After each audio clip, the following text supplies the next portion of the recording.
Minsan pa tayo ay nagkatipon-tipon, 9 ng Enero. Ang pinakahihintay ng mga Pilipino, karamihan sa atin, ay mga deboto ng Pong Jesus Nazareno.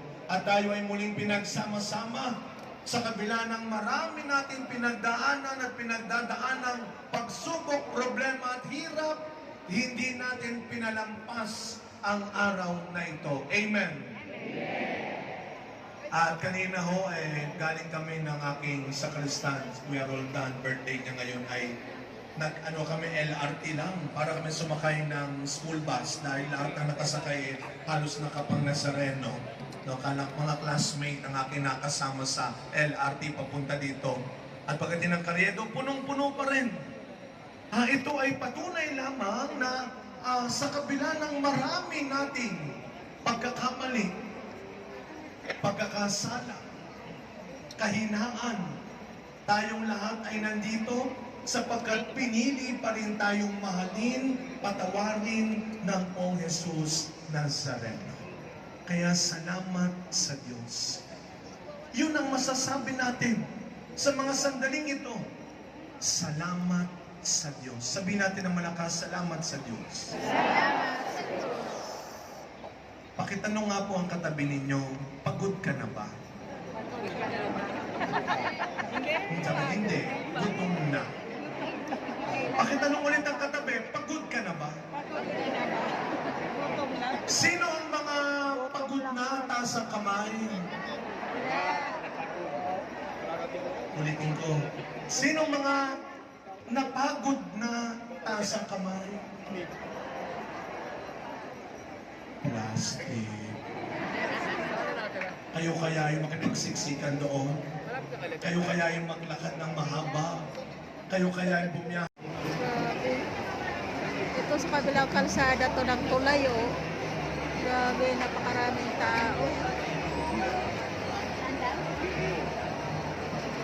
Wala pa, hindi pa dumating yung prosesyon. Hindi pa nakarating sa simbahan. Ikaw, lakad na po tayo. Lakad lang po.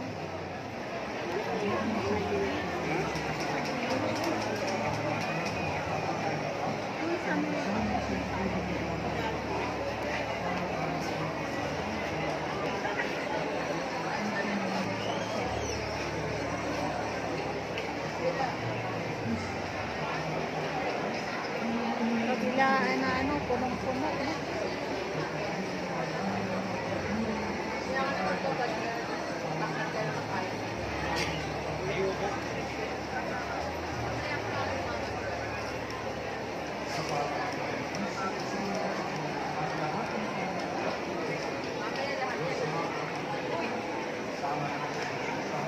Sa bagong taon na ito, salamat sa maraming beses na iniligtas mo ako. Ngayong bagong taon, ipinagkakatiwala ko sa iyo. Ikaw, Ana, ang bahala sa aking pamilya, sa mga mahal ko sa buhay, at sa aking buhay. Panginoong Jesus Nazareno,